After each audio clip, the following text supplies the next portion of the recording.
All right, everyone, welcome again to another episode of My Lawyer Next Door. We're doing this short series on things not to do in family law in order to make sure that you have the best chances in your case. And today's topic, let's dive right in. It's 5 ways to avoid conflict in your family law proceeding and in the family law transition phase post-separation.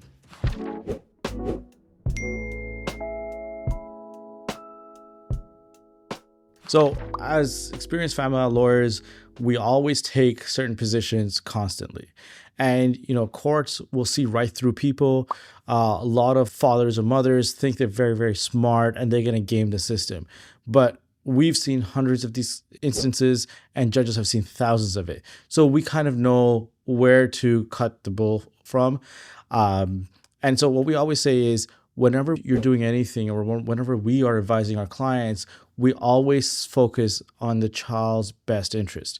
And that's the basic fundamental premise of family law, and especially in court-produced litigation with children. So we always want to take it from the lens of the child. So in that sense that, what we want to be doing is, prioritizing the child's well-being, emotional needs, and stability. So this is why we say, parents, please don't alienate the other parent. They need to be a part of this equation. You speaking ill of the other parent, or you speaking or poisoning the child's mind about what the other parent did in maybe as your partner, but not as a parent, starts affecting the well-being and creates instability for the child. And there's been so many studies out there now. So we don't want this trauma being passed down, and judges hate when parents start using their kids as pawns in the family law section.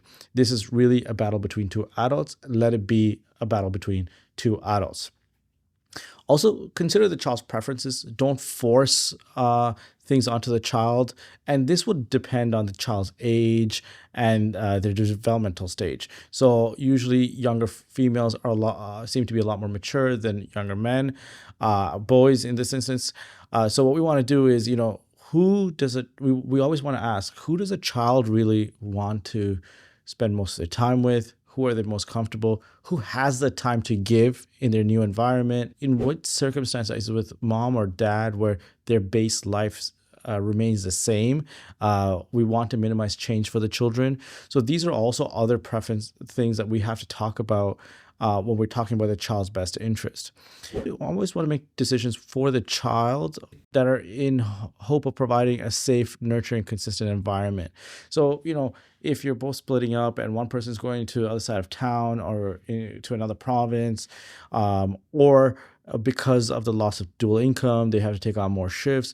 To be honest, that parent's probably not going to be the best candidate to have where the child primarily resides. We're not saying it never happens. We've had circumstances of that, but it's not the norm. So, if both parents want to keep involved in the child's life, what we will suggest and advise is to, maybe you also live within the school's catchment area, 5-10 minute drive. So the kid feels as normal as they can pre-separation. And also, you have to separate the personal disagreements with the other partner from the decisions about the child. At the end of the day, you have to co-parent to raise this child. So, you might hate the other person. They may have wronged you. They may have cheated on you. They may have abused you. However, we still have to parent effectively. And in a timely manner. So we want to make sure that, parents can be the adults in the room, to be able to split their emotions. And when they're having conversations about the children, make sure both of you focus on the child rather than using this conversation to bring in another disagreement between, partner 1 and partner 2. So that is one of the ways to avoid conflict. And this is on the focus of the child's best interests. All right. So we're continuing on with the 5 tips to avoid conflict. So we talked about the first one being, make sure everything's in the child's best interest. The second one that we always tell clients to have to maximize their effectiveness of their file from what the client can do for us is to make sure you communicate respectfully. And this is to all parties. So, we want to make sure that, you're respectful in court, respectful to our team, you're respectful to extended families of both sides, and especially to the other party.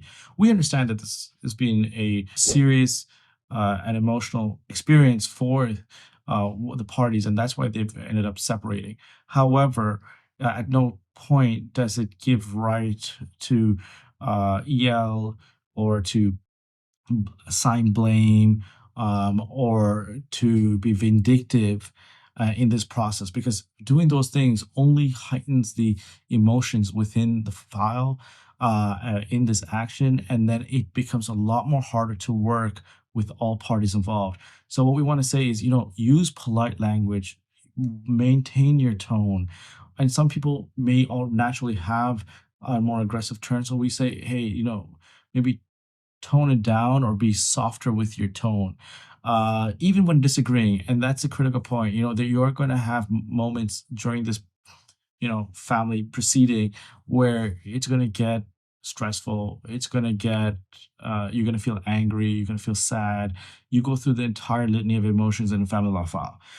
So we want to make sure that we lay out the framework to always be use polite language and tone even when disagreeing with the other parties.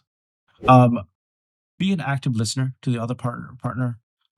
This means paying attention to the other party's perspective.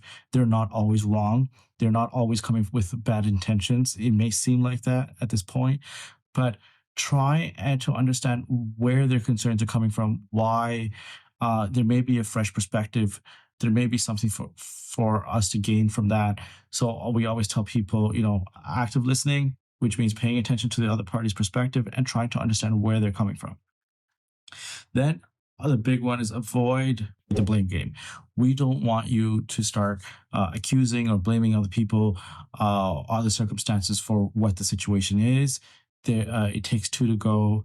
Even if one person was 99% to blame, the other party is at least 1% to blame. So, there is responsibility. And I think taking responsibility is so critical for you to understand how the family law file is going to progress in court or through a separation agreement. And it's to understand that, hey, both of us have contributed to the breakdown of this relationship. So now let's both contribute to moving forward. And we also want to, focus on specific behaviors and issues rather than making personal attacks. If there's issues that trigger you, if there's things that trigger you, make sure you tell your lawyer that. They can address it with opposing counsel. We can make sure like certain things don't happen within settings where both of you are at. And by controlling the environment to the best of our abilities, we're going to make sure that both sides have a healthy environment to discuss and settle and resolve their issues. And we say, hey, limit your oral communications. Oral communications can be taken by everyone differently. So what we want to do is, consider using written organized communications, emails, text messages. There's apps like AppClose, which permit parents to talk to each other, and it's all recorded. You can video call the other person, and it maintains records and prevents misinterpretations. And you can actually be relied upon court. It's not a he said, she said battle. So, the tip two is to communicate respectfully. Tip three, we recommend using mediation whenever possible.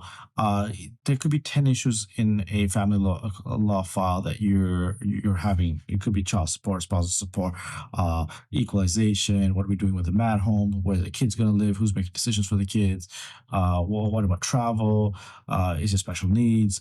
What about the extracurriculars? There's going to be so many a litany of issues. Some issues can't be solved, and there's a fundamental difference between them. Fine, those issues can go to trial.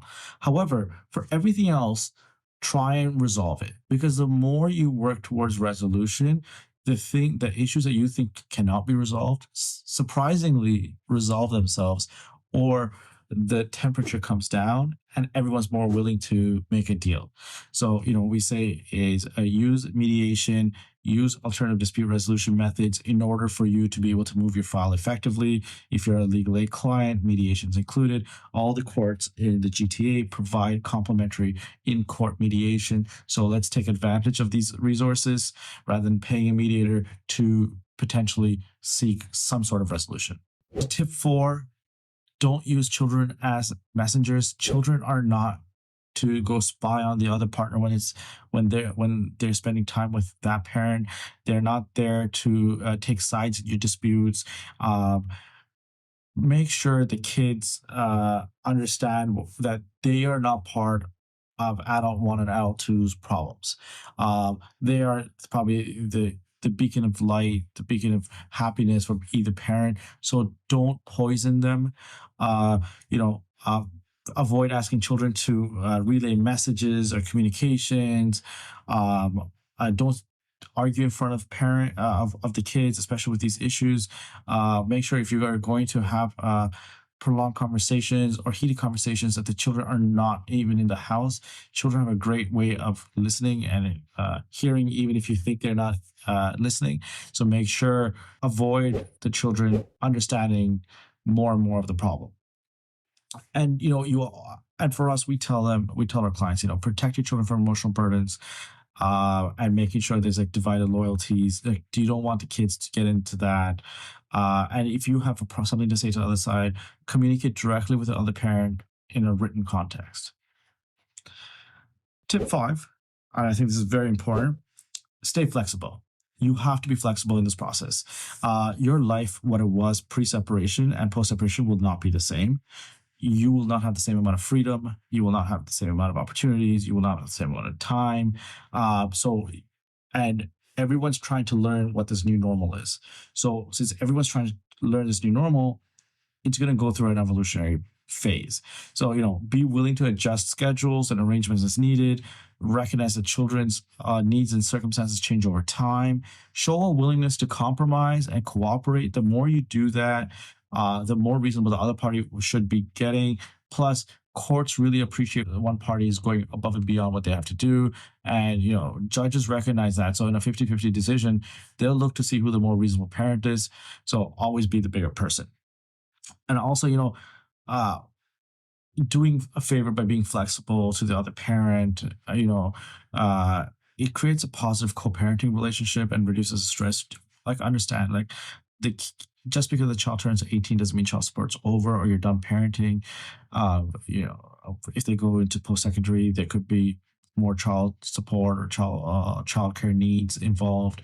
So this relationship, even though the joint relationship may have been broken, a new relationship, a co-parenting relationship is being formed. So, you can't burn down everything when there's a child involved. So, this is our guide of 5 ways to avoid conflict in a family law file. Just to recap, A, focus on the child's best interest. B, communicate respectfully. C, use mediation and alternative dispute resolutions to try and resolve some of the issues, if not all. D, don't use children as your messengers. And E, stay flexible. And that way, you're going to really, really put your file in the most favorable light, and you're going to have a much better experience when you're going through this process. So thank you for listening. This has been we learn as much as we speak in this through your comments and feedback. So make sure you leave us a message, leave us a comment, give us some feedback, and or tell us what other topics you want to hear about, and we'll make sure we get that out for you. Thank you.